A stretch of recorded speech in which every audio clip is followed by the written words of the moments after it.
Hey, Ernest, what's going on, my man? Good to see you. Thanks for taking a moment to chat with me. Hey, Kwame, it's all good, my brother. Good to see you too, as Good to see, always. yeah, good to see you as well, man. I can't wait till we get back together. I know we got some plans coming up to do dinner and looking forward to that. Oh, I am too. A little relaxation, chilling with the spouses, vassal. It'll be a great time. Definitely. So as you know, this is National Mentoring Month. January is National Mentoring Month, and Yeah. we use this as an opportunity to not only spotlight like leaders like you across the country, but also to talk about the power of mentorship. You know, you've been involved with us at the national level, at the local level. You know, you just made a big donation to us. You've been a huge support of the work we do here locally, and I appreciate that, and also appreciate you supporting me as a leader. You know, and I know everyone on this Zoom can, you know, knows you or knows your title and know who you are, but for those who don't, you know, I know you've achieved a lot. You got a big book of work that you've accomplished, but let everybody know who you are, you know, and you know where you're from, where how you got to where you are. But who is Ernest Greer? Yeah. Ernest Greer is a father, a husband. I have two beautiful daughters, Kendall and Lauren, beautiful and smart. And then I have a wonderful and beautiful wife, Patrice. I am from St. Louis, Missouri. My wife and I met on the first day of undergrad. And so we've pretty much been together that entire time, 37 years, been married 32 years, going on 33 years. Wow. Way back when I had an opportunity to go to private school, and I realized when they made some exceptions in terms of the admission process, in terms of the timing, that there was something afoot. And then when I got to the school, I realized I was the only Black in my class. So class of 51, I was the only Black. Next year, my mother's boss's son joined us, and two of us graduated. School was St. Louis Country Day. Left St. Louis Country Day and was fortunate enough to go to Harvard. Graduated from Harvard in '88, and then went to Northwestern Law School as a Patricia Roberts Harris Fellow and a Northwestern University Fellow, which, you know, through the blessings of God, was a full ride plus a $10,000 a year stipend. And while I was there, my wife was at the business school, and we had to make the choice, St. Louis or Atlanta. And she chose Atlanta, and I chose to follow her. Gotcha. Wow. In Atlanta, you know, everywhere I go, I hear your name, and you know, you're doing great work in Atlanta. You know, it's my understanding that you're the highest ranking African American lawyer in the country, based on the work Well, that you're doing. yeah, I mean, in terms of an operational position, I think arguably, actually, I might be the highest ranking African American in the world in terms of an operational position in a firm. And when I say an operational position, I'm saying distinguishing that from a role as chair of a board versus being within a law firm setting. Yeah, no, Something quite frankly, that I'm proud of. no, and I wanted you to say it, man, because I know you don't want to brag on all your stuff you got going on, but I had to Right. get you to bring that part out, man, because that's big, just in general, you know, and other young people need to hear that and see that you know, Yeah. someone that looks like them can achieve that kind of level of But, accomplishment. well, yeah, look, we have over 40 offices. We have over 2,400 lawyers across the world, over 1,200 partners. Just finished our best year ever financially, as well as culturally, and things are going well. And I feel really blessed to be able to be in the position and to serve. Definitely. And you know, for you to get to where you are and achieve all you've accomplished, there had to have been different people along the way, to help you get to where you are. You know, I talk quite a bit about different mentors that have played a role in my life. And you know, as we're in, you know, National Mentoring Month, and thinking about the people that have influenced you, if you could, you know, list a few or your top five mentors, and why? Why do you consider them some of the top folks that have influenced your life? Well, look, I mean, when you get to be my age, Kwame, I got you beat by about 15 years or so. Okay, you know, I mean, there have been many mentors, and what I would say is that, you know, the people who mentored me as an adolescent, as a high schooler, versus professionally are really different, because I sort of changed geographically from Boston, St. Louis, Chicago to Atlanta, Georgia. But looking at it professionally, I would tell you, I mean, I could tell you about 5 or 6 people who've been indispensable. One is, quite frankly, a woman named Melba Hughes. I mean, many years ago, I was at another law firm, and she has a legal placement firm, and I was at another law firm, and it was a big firm, and I thought I wanted to go big again, but something didn't feel right. And she told me, hey, Ernest, I got the perfect opportunity for you, the perfect personality. It's probably the first time that I really realized that the practice of law is not just about the intellectual pursuit, but it's also about the cultural affinity and the connection, the emotional connection that goes with being on the field with people who you really like. And so I pursued it, and it was a small firm that had what I call big firm castaways. We all had issues with our personalities that are not extremely corporate. We had differences of opinions as it related to how you drive business, maybe different than what big firms saw and the way the big firms want to do. And from that point forward, there has not been a single decision that I have made as it relates to my professional position in terms of being at the firm, looking at opportunities, et cetera, that I have not talked with Melvin Hughes about. And so that started in '96. I think Dave Moody, CD Moody Construction, who I've known since 1992, my first client ever in my life. And I've had the blessings, and people see when you look at Moody Speaks, and he talks about the pains that he suffered from being abused as a child. Well, for many years, I was embroiled in that in terms of being a very safe space for him. But at the same time, it wasn't public. And so, how do you operate with that? But I got to see his vulnerability, and I got to see his pain. And here's a man, my senior, who's who's sharing that vulnerability and pain and sharing challenges that may exist with his children's and worries and things of that sort. And so all of that gives you an insight to what is possible and what is going on in life with other people. And it gives you a baseline in which to know that you're not the only one. I think about Mr. Russell, Herman Russell. I became close to Mr. Russell right after, 2004, 2005. And I had the great privilege of working with Mr. Russell every month on something of significance to him. And I got to see what humble success looks like. I had the opportunity to sit on his couch, and as he talked to me about a case or about another matter, we would also talk about life. We would talk about his strengths, his weaknesses, his challenges. And again, it gives you a baseline to know that we all deal with things, and there's a way to deal with it, and there's a way to approach life. I think about Gary Snyder and David Minkin of Minkin and Snyder, two people who recruited me to that firm back in '96 that Melba Hughes put me in. And they told me, if you come to this firm, we will make sure that you're successful. If you're not successful, it's not going to be your fault. It's going to be our fault. David Minkin is no longer with us, but Gary Snyder is.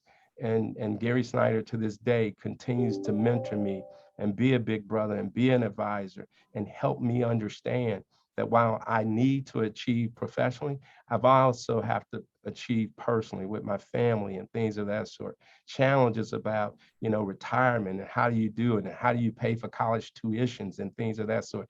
And so all these kind of things create sort of a 360 perspective. While we work and we do work and we want to be successful in our professional careers, well, we've got to understand that there are two main components, I think, to life.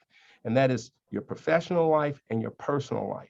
And if one is out of balance, you have hope. When they're both out of balance, you need to really get help. And so I, through mentoring, have come to understand that it's not necessarily about what's the next position. It's not what's the next opportunity. It's about how do you fit into this life and how do you deal with the challenges of life. I heard a good friend today, Jay Bailey, say that there's a difference between success and significance, okay? There are a lot of people who are successful, but not significant. And so when I like to think about mentoring, I'm thinking about not the success piece, I'm thinking about the significance piece. And so those are the people that have been absolutely key.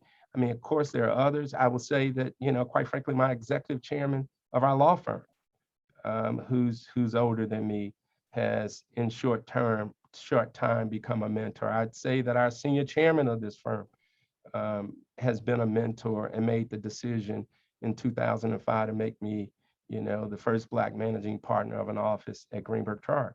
And since that time, we've had two other people of color, African Americans, become managing partners of offices in Greenberg Traurig. And so there have been a ton of people who have been there for me, who've supported me, both as it relates to my career, as well as it relates to my family, as it relates to community, and just my station, trying to help me find peace, because success can be difficult to deal with. Again, you're right. And having the right people to ground you. And you listed a number of amazing names. I know I met Gary at our legacy gala that we honored you and Patrice at, and he made a donation to us, great guy. And Dave Moody, which built out our new space on the southwest side of Atlanta, our new headquarters. And Dave and I had a similar chat a few weeks ago about his legacy in Atlanta, what he's been able to achieve, and his ability to just talk openly about challenges. I just respect that, because it's difficult sometimes, especially when you look like you and me, to share that vulnerability, right? You don't want to share some of the deepest and darkest moments of your life with the general public, because it makes you feel vulnerable. Absolutely. So great list of folks. And I always tell everyone, if those people are all still living, make sure you're still in touch with them, reach out to them, let them know, give them their flowers while they're still here, So Absolutely. Just shifting a little bit, want to talk about what I call your superpower, right? I think we all are born with a gift. You've been in this lane, it sounds like most of your career, like you found out this was what you wanted to do at an early age. And I meet a lot of people who never really find their passion, who are in a role and just not happy. They might be making money, but they're not really living in their passion, or what I would call their superpower, right? So what would you say is your what is unique to you, that is your superpower that you bring to this world? Well, let me say this. This isn't something I always wanted to do. In fact, I started two companies before I even became a partner at Greenberg Traurig. One did well, but then it didn't do so well, and the other one just never did well. Though I was proud of our operational performance, it just wasn't able to scale. After going through that experience, I started to realize something. I started to realize that law was a business as opposed to just being a piece of litigation or a transaction. You see, when I started in the practice of the law, 150 person law firm was considered a big firm. Okay. By 2000, Greenberg probably had 900 lawyers or so. Maybe a little less. No, maybe 600, 700 lawyers. I realized this is big business. And I've always been attracted to business. I've always been attracted to mentoring, helping people in their leadership efforts, trying to really get the best out of people. I came up as a very known athlete in St. Louis, Missouri, state championships and things of that sort. And so I've always been one who felt that we all can have success. It really depends upon who the coaches are. That's why people choose certain schools, colleges they go to, because they want to be coached by somebody. And I think my superpower is my authentic existence. I'm going to say what I feel. I'm going to tell you how I feel about it, but I'm going to try to do it in the nicest way possible, because I want to be positive. I want to be, I want to try to amplify in a way that people can receive and people can hear. I think that my other superpower is that I'm very empathetic. I don't presume much about anybody. What I do is I take people how I find them. I try to figure out what their strengths are, and then I try to make sure we go on a journey so that they can get the best of themselves, get the best out of themselves. But at the same time, it's a journey that I'm going on too. And a lot of people lose sight of that they'll say, well, hey, I want you to be my mentor. Well, mentoring is a two-way street. The people who I mentor, and I'm getting at the age where I get LinkedIn's or text messages from people who I've met with, and they'll give me an update. And so I would say at this point, it's a lot of people, but I get something from all of them too. That's the point I'm trying to make. That just as I'm mentoring them, they're mentoring me. You know, particularly when they're younger. I don't know much about music. I don't know much about a younger culture. I don't know how I should pivot to deal with technology and things of that sort. You know, the work from home and the desire to work from home.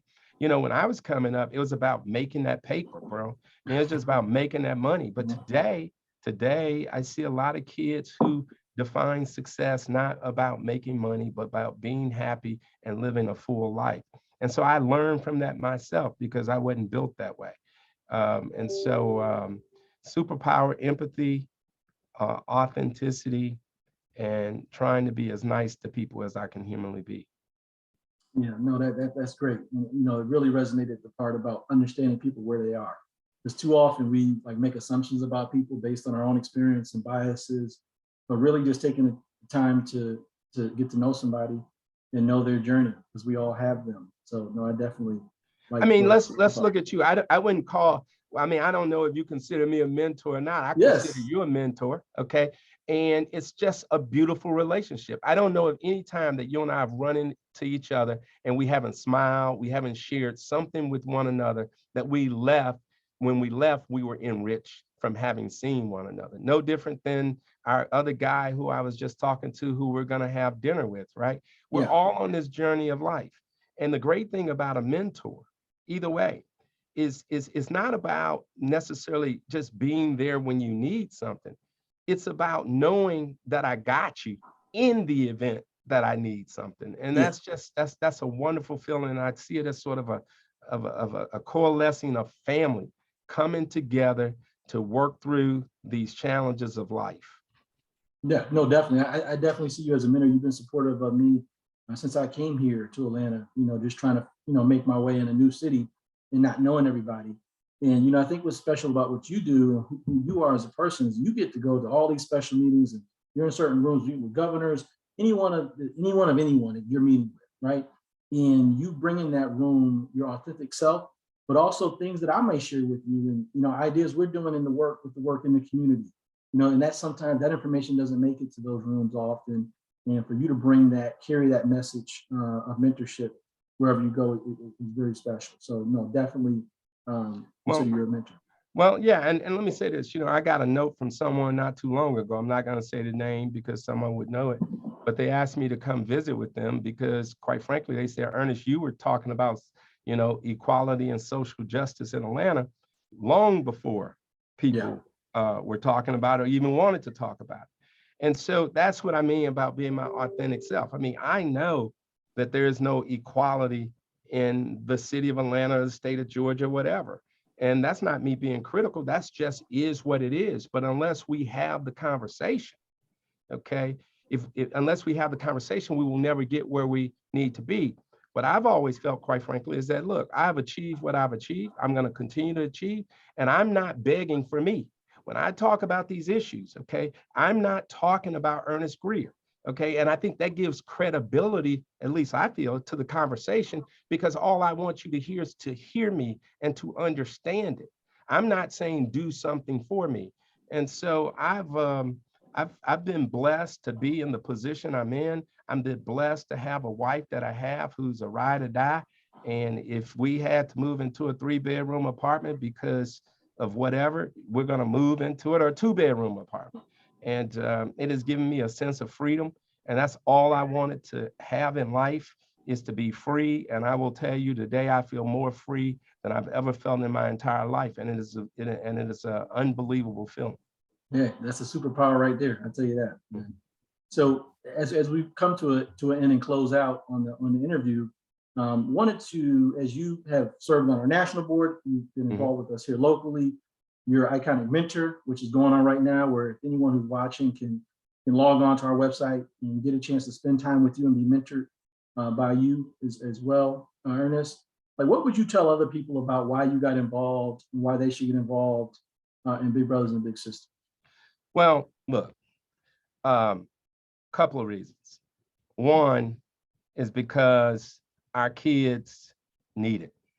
I mean, you know, it's like when we did the rebranding, the defender of potential. Yep, I got the show already. Yeah, you know, the defenders of potential. What that essentially is saying is that all these kids have great potential, and we've got to defend them. We have to protect them. And what we all know, if we really think about it, when we were playing football in certain organizations, growing up, junior football, we were playing basketball, whatever. Think about all those people who were coaching that at the time we thought they were much older. They were adults, but they were in their late 20s, 30s, given their time. And we all remember the impact that these people had on us. We all remember when they asked us about how are we doing in school. We all remember about them asking us, you know, is everything okay at home and things of that sort. And so I understand, having lived this life, having grown up with a lot of friends who went to Matthew Dickey's Boys and Girls Club in St. Louis. I was on the Royal Knights. They were on Matthew Dickey. The importance of that, the importance of gathering, you know, the whole village concept of giving our kids, you know, that potential, making sure that they are defended, you know, making sure that they're protected. And so, I mean, that's why. And then, you know, you look at it from the standpoint, here I am, a Black man in America doing what I'm doing. It would be atrocious for me not to commit to help children develop into, you know, having great careers, having great families, and living the best life that they could live. And so I say in conclusion that we have all had mentors if we have played any type of sport, if we have played any kind of instrument. And I just see Boys and Girls Club just accelerating that and really putting people with these young kids to make sure that they can achieve their potential. Listen, you sold it better than I can. And, you know, everyone who's watching, you know, please go to the website, learn more about what we're doing, get involved, you know, participate in the Iconic Mentor Auction. But Ernest, man, thank you for being a mentor of mine. Thank you for the leadership you play in the community. And thanks for being a part of this conversation today. Well, thank you, Kwame. And I'm looking forward to us getting together, my man. Very soon, me too. Okay, all right. Thank you. Bye-bye.